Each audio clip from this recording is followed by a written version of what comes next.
خوبصورت علاقوں کی طرف سفر بھی خوبصورت ہوتے ہیں اور یہ ہمارے ایک ایسے ہی خوبصورت سفر کی روداد ہے۔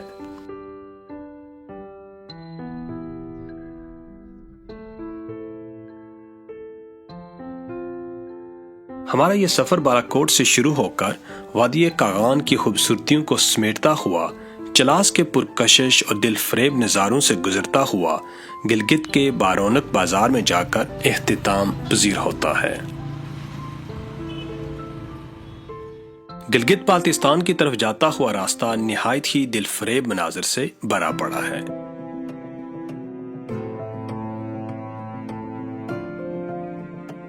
یہ راستہ خوبصورت مناظر، فلک بوس پہاڑی سلسلوں، مچلتے دریاؤں اور دنیا کی چند بلند ترین چوٹیوں کے درمیان سے گزرتا ہے۔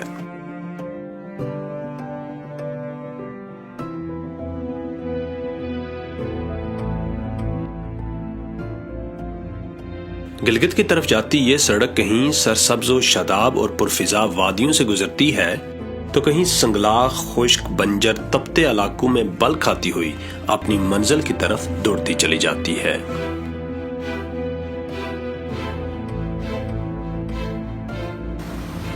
راستے میں کہیں دریائے کنہار کے شفاف نیلے پانیوں کا ترنم سنائی دیتا ہے تو کہیں پہاڑوں سے سر ٹکراتے دریائے سندھ کا شور۔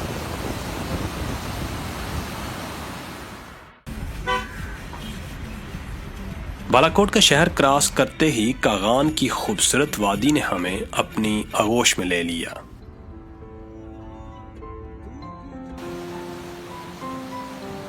ایک سو 55 کلومیٹر پر پھیلی ہوئی اس جنت نما وادی کے فطری مناظر آنکھ دیکھتی ہے تو دنگ رہ جاتی ہے۔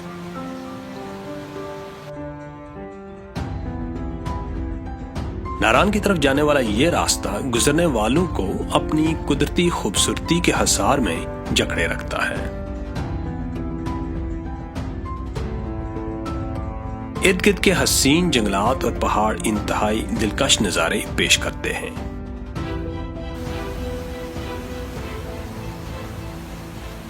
اسی وجہ سے تھکا دینے والی شہری زندگی سے تنگ، فطرت سے قربت کے خواہش مند سیاح اس علاقے کا شوق سے رخ کرتے ہیں۔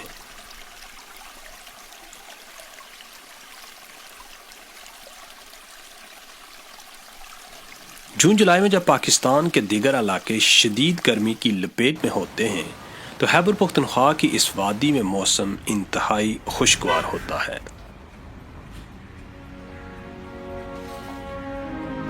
بالاکوٹ سے ناران تک کے سارے راستے میں دریائے کنہار سڑک کے ساتھ ساتھ بہتا چلا جاتا ہے۔ یہ خوبصورت دریا لولوسر جھیل سے اپنے سفر کا آغاز کرتا ہے اور میلوں تک تشنا لبوں کی پیاس بجھاتا چلا جاتا ہے۔ سطح سمندر سے 2145 فٹ کی بلندی پر یہ وادی اپنے دامن میں زندگی کے حسین رنگ اور فطرت کے خوبصورت رنگ لیے ہوئے ہے۔ یہاں قدم قدم پر بکھرے ہوئے مظاہر فطرت دست قدرت کی عظیم مصوری پر دلالت کرتے ہوئے نظر آتے ہیں۔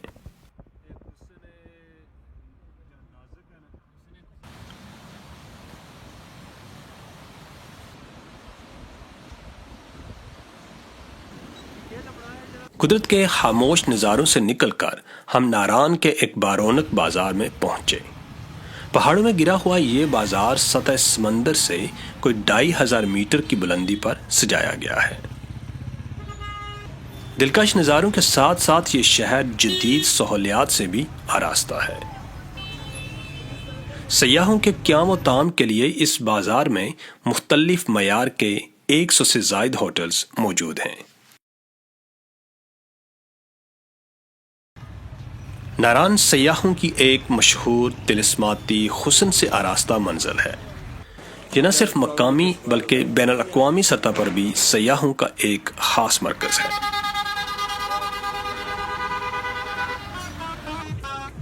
خیبر پختونخوا کی ثقافت کی عکاسی کرتی ہوئی مختلف اشیاء اس بازار میں فروخت کی جاتی ہیں۔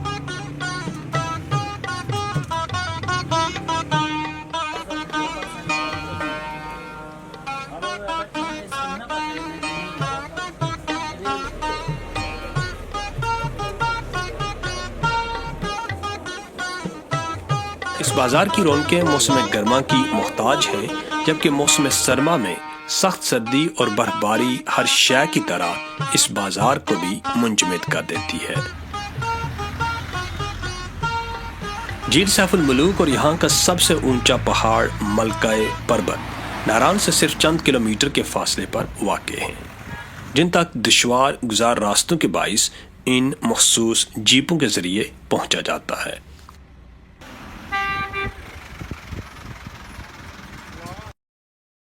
ہم ناران سے کچھ آگے بڑھے تو دریائے کنہار کی شور مچاتی لہروں میں کچھ کشتیاں رقص کرتی ہوئی نظر آئیں۔ بپھری موجوں میں اٹکیلیاں کرتی ان کشتیوں کو دیکھ کر ہم نے بھی اپنے آپ کو دریائے کنہار کی بے رحم موجوں کے سپرد کرنے کا ارادہ کر لیا۔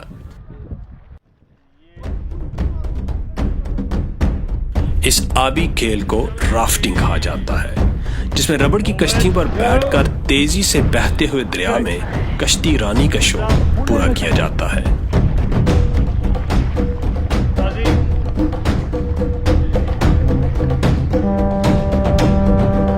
چپو چلانے والوں سے جب یہ کشتی بے قابو ہو کر توازن کھو بیٹھتی ہے تو دلوں میں عجب دہشت پیدا کر دیتی ہے۔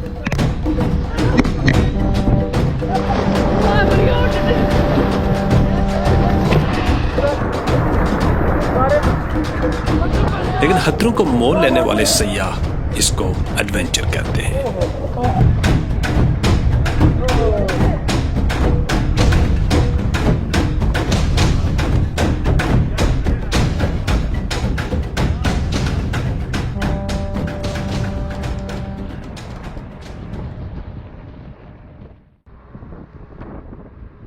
ناران سے آگے ہماری گاڑی بلندیوں کا سفر طے کرتی جا رہی تھی، اور ہم جوں آگے بڑھتے جا رہے تھے سردی کی شدت میں اضافہ ہوتا جا رہا تھا۔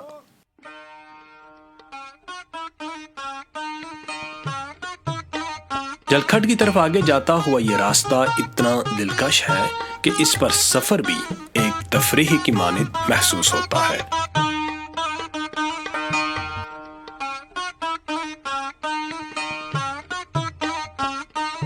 یہاں کے لوگ سادہ زندگی گزارنے کے عادی ہیں، اور یہی سادگی حسن بن کر ان کے چہروں سے چھلکتی ہے۔ پہاڑوں کی کوکھ میں پلنے والے یہ سادہ لوگ دل کے خوبصورت، ملن نثار، محنتی، جفاکش اور مہمان نواز ہیں۔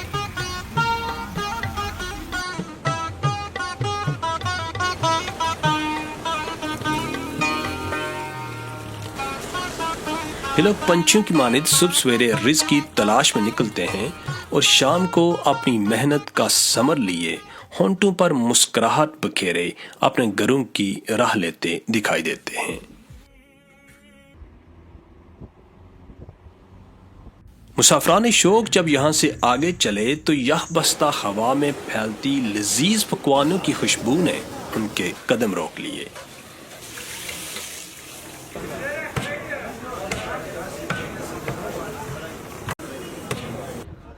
خیبر پختونخوا کے اس روایتی ریسٹورنٹ میں لگی چارپائیوں کے دلکش اور تاباں رنگوں نے پرانے وقتوں کی یاد تازہ کر دی۔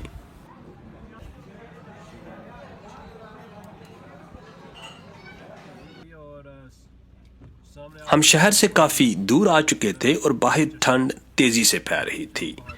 بجائے کسی اچھے ہوٹل کی تلاش میں خاک چھاننے کے ہم نے اس پوسیدہ کمرے پر ہی اکتفا کیا۔ لیکن سردی بہت زیادہ، انتہائی زیادہ سردی ہے، تو پھر ہم نے یہاں یہ کمرہ شاندار تو نہیں تھا، لیکن باہر پڑتی بے رحم سردی کے آگے ہمارا محسن ثابت ہوا۔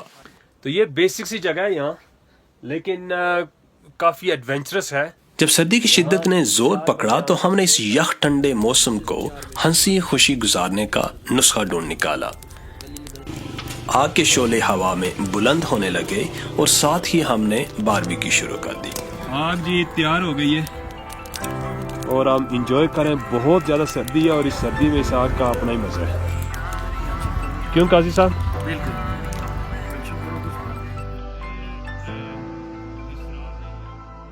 تھکے جسم، برے پیٹ اور اطمینان دل کے ساتھ ہم کس وقت نیند کی آغوش میں چلے گئے پتہ بھی نہ چلا۔ اگلی صبح سورج کی تر و تازہ کرنوں کے ساتھ ہی ہم بھی نیند سے طلوع ہو گئے۔ لذیذ ناشتے کی لذت سے محظوظ ہوئے اور ایک بار پھر آپ نے اس کارواں کو آگے بڑھایا۔ قدرت کی شان عظیم کا ایک اور شاہکار اب ہماری آنکھوں کے سامنے تھا، جھیل لولوسر۔ پہاڑوں کے بیچوں بیچ آسمان کے سائے تلے یہ سبز و نیلا پانی دیکھنے والی آنکھ کے لیے فطرت کا عطا کردہ حسین ترین منظر ہے۔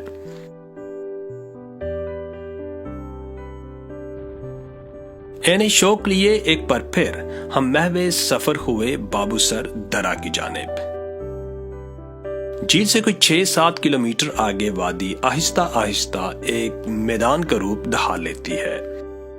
یہ خوبصورت سرسبز چراگاہ گٹی داس کہلاتی ہے۔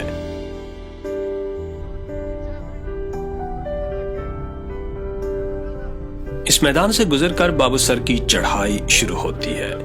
بابوسر ٹاپ ناران سے تقریباً 70 کلومیٹر کے فاصلے پر ایک تفریحی مقام ہے۔ بابوسر ٹاپ بابوسر ویلی کا سب سے بلند مقام ہے اور اونچائی پر ہونے کے باعث یہ علاقہ شدید ٹھنڈا ہے۔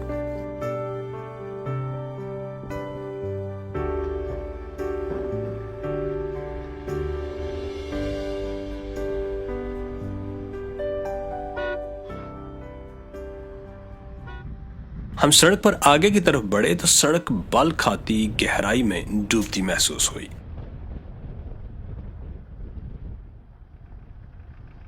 ہم اپنی اگلی منزل کی طرف روان تھے کہ ہمیں کچھ حسین ننھے فرشتے نظر آئے۔ آپ کہاں سے آئے ہو؟ ہم آزاد کشمیر سے آئے ہیں۔ آزاد کشمیر کا نام سنا ہے کبھی؟ ہاں، کس طرف ہے؟ ہماری کتاب میں ہے۔ کون سی کتاب میں؟ معاشرتی علم۔ معاشرتی علوم میں ہے۔ اس کے ساتھ آئیو۔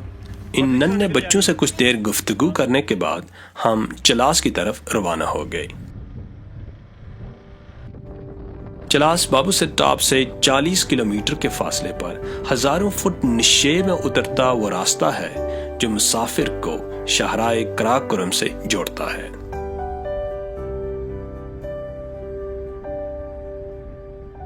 ابھی لانگ ڈرائیو کے بعد آپ پہنچے ہیں چلاس، تو پیچھے جتنی سردی تھی یہاں چلاس میں اتنی گرمی ہے۔ اب دیکھ سکتے ہیں یہ جو پیچھے پہاڑ ہیں، یہاں کوئی سبزہ نہیں ہے۔ چلاس موسم کے اعتبار سے ایک انتہائی گرم علاقہ ہے۔ یہ سرزمین اپنے اندر گرمائش کے ساتھ ساتھ ایک عجیب پر اسرار خاموشی بھی سموئے ہوئے ہے۔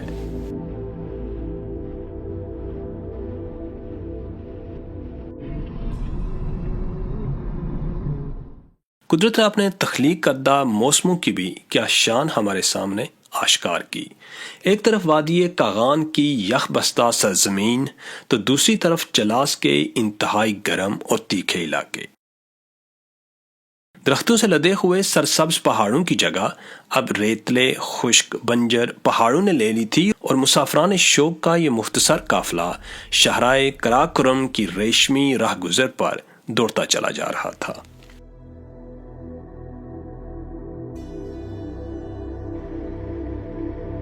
دشوار گزار پہاڑوں میں تراشی 1300 کلومیٹر طویل یہ شاہراہ پاکستان میں حسن ابدال سے شروع ہو کر چین کے مقام کاشغر تک جاتی ہے۔ یہ شاہراہ دنیا کی سب سے بلند ترین پختہ سڑک ہے جو انتہائی دشوار گزار اور خطرناک ترین راستوں پر تعمیر کی گئی ہے۔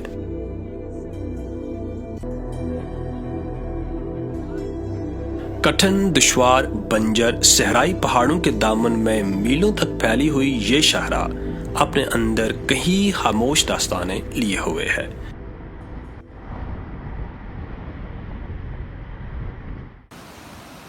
دریائے سندھ شاہراہ قراقرم کے ساتھ ساتھ بہتا ہے۔ دنیا بھر میں انڈس ریور کے نام سے پہچانا جانے والا یہ دریا تبت سے شروع ہو کر 3200 کلومیٹر کی طوالت میں کوئی 11,65,000 مربع کلومیٹر کے علاقے کو زندگی بخشتا ہے۔ تبت والے کہتے ہیں کہ یہ دریا شیر کے منہ سے نکلتا ہے، اس نسبت سے اسے شیر دریا بھی کہا جاتا ہے۔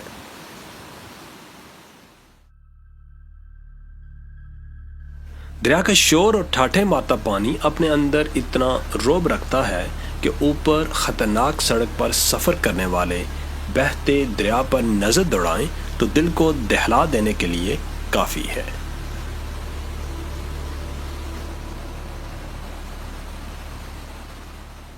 ابھی ہم جگلوٹ سے گزر رہے ہیں، تو جو پیچھے ہم نے سفر طے کیا ہے تقریباً 4-5-6 گھنٹے کا ایک بنجر پہاڑی سلسلہ ہے پورا۔ گلگت سے 45 کلومیٹر جنوب مشرق کی جانب ایک چھوٹا سا علاقہ ہے جسے جگلوٹ کہتے ہیں۔ یہ 3 پہاڑی سلسلوں کراکرم، ہندوکش اور ہمالیہ کے سنگم پر واقع ہے۔ یہ وہ مرکزی سنگم ہے جہاں سے گلگت اور سکردو کے علاقے الگ ہوتے ہیں۔